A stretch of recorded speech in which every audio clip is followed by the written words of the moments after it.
Now I want to figure out a way to actually do equal shots on both of these, and this is what I came up with. Here I have this little gizmo. Okay, now you'll notice there's a huge difference in height here on the handles.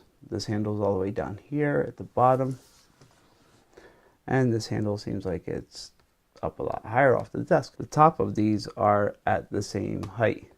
Oops. And that's what I want, is both of the cameras sitting at the same height. So the reason I have this set up this way is so both cameras will be sitting at the same height. And once we get two identical cameras without optical image stabilization and we balance them both in here, we can actually do side-by-side gimbal comparisons, holding it like this, and without using any special features like zoom or flash or changing exposure. We'll just do follow me mode and pan mode, different angles. So I need two cameras equally weighted that will be the same size, that do not have image optical stabilization. I want to set this aside because what I'm about to do, I don't want to get any dust in these gimbals. What I figured out would be the best would be to actually compromise some of my GoPro waterproof containers. We are going to sacrifice a few of these because I figured out the only two cameras that I own are the GoPro Hero 4 Blacks. I actually own two blacks that will be using two identical cards. They're both U3 cards. We'll do some 1080p 60 side by side. I don't want image optical stabilization built into the camera, and this has no image optical stabilization. So this will be a very good camera to use to see exactly which gimbal, like actual gimbal, works better in its motorized mechanism for doing what it's originally intended to do and designed to do. Leaving the app out of it, just talking completely about hardware itself. For me to fit this correctly in the gimbal with these two cameras, which by the way, one of the cameras is in use right now, so I'm gonna have to switch over to this one when I set this up. First thing we're going to do is pull the bracket off.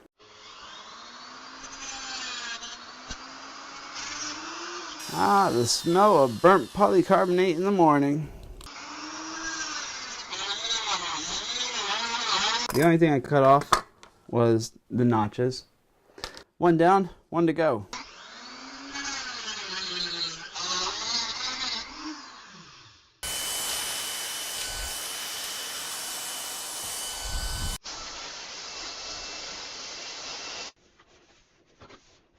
The idea behind it is the camera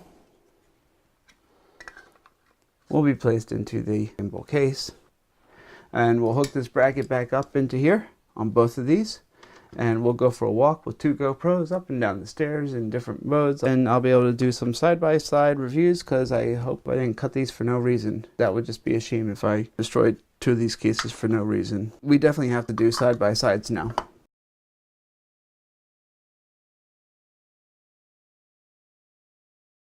We'll take our gimbals for a spin around the house. Holding them equal is going to be quite a challenge. Here's one of those challenges I was talking about. So we're going to slightly point these downwards, except to adjust the smooth I have to do this little trigger hold and point down thing. And down the stairs we go.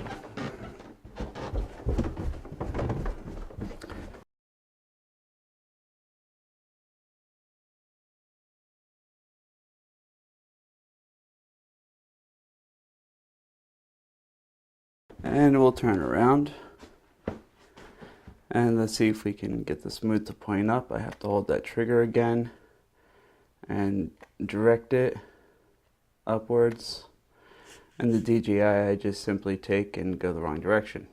There we go. You know what, let's put them both in lock mode this time,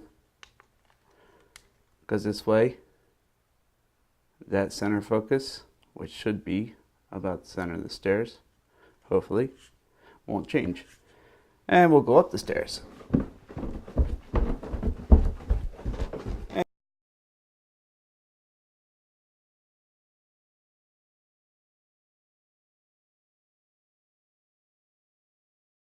And let's take a walk around this way. We're looking around the room. Ignore the fact that I left my closet open. And a room it is. It's just a room. You know, I mean, what do you expect? It's a room, right?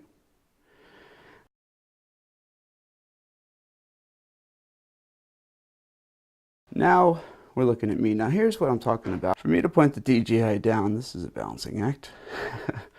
I could just simply go down like this.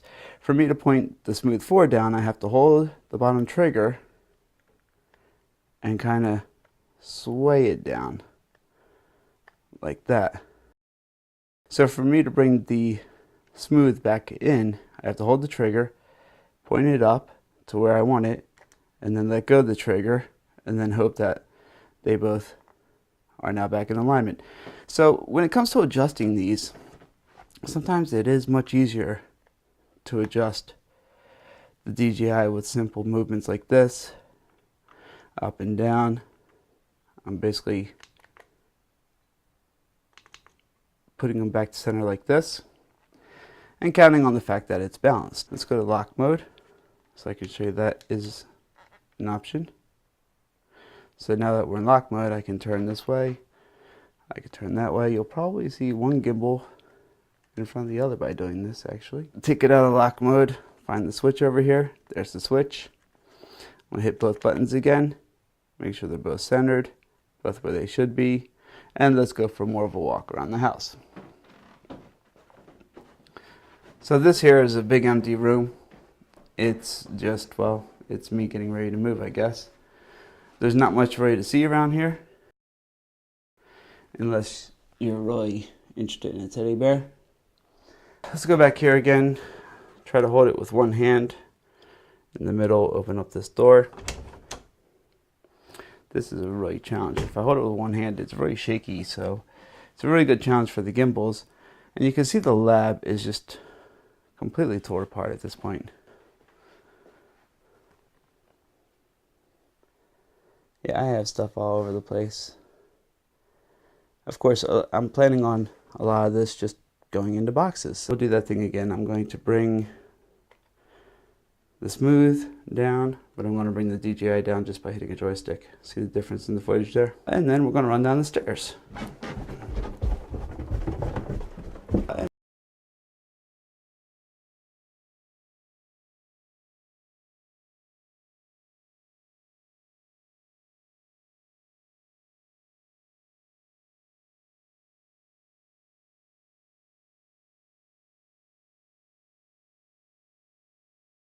And we're going to go for a run around the house. There's this one part of the house that's always a tricky area. Let's turn on some lights out here. It is a little dark. This particular part here, when you turn around the kitchen, if they had an option for motion or sport mode, I logged into each one of these with their individual apps and I set them in sport mode on purpose. So that way they'll both respond fast in corners and stuff like this. Let's go ahead and see if I can do a front-facing view now. This is going to be a little hard. See, the DJI can adjust to me easily just by using the joystick. Well, except it's backwards to me right now. But I can adjust it to me easily. Yeah, one of them is definitely looking off level. Yeah, the Smooth 4 has gone off. Hopefully we can shake it and get it to come back. Nope, it doesn't look like it's going to come back. There we go. And since the DJI is the only one I can turn in, I'm going to have to turn this one in slightly. It's the only one I have the option to turn in. That's going to have to do. But let's say if I was to handle this like a normal gimbal and I'm walking around the house and I'm trying to keep myself in center. As I make the corners, I don't know how the footage is going to look. I can tell you the LEDs on the GoPros are both blinking equally. And let's reset them both. Now let's take them for a tour outside real quick. Actually, we're going to power them both down because I'm going to do a walk around a car.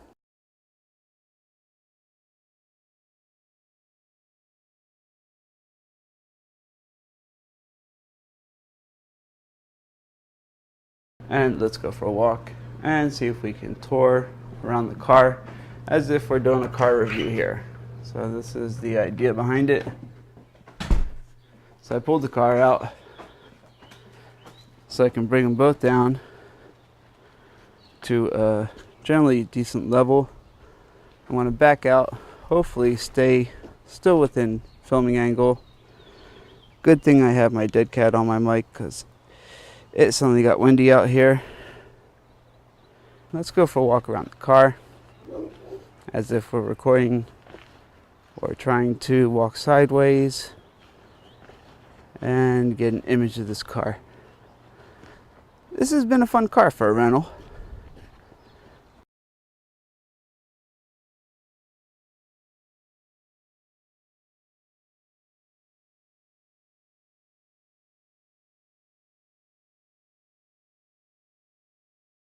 Not quite my taste, but it has been fun.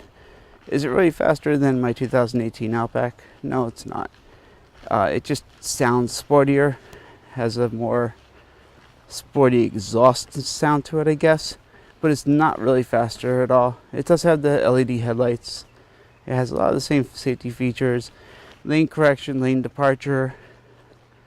Let's see if I can race these one-handed. Let me give you a quick tour of the car before it starts to rain. And it's already starting to rain, so here's the quick tour of the inside of the car. It's not much of a tour, not with the rain coming.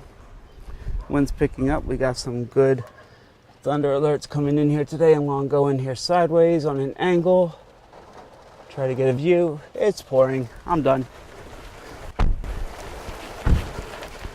Whew.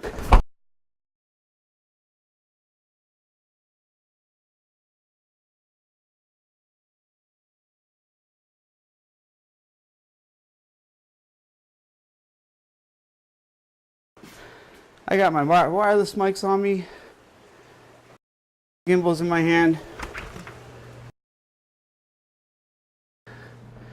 Let's just call it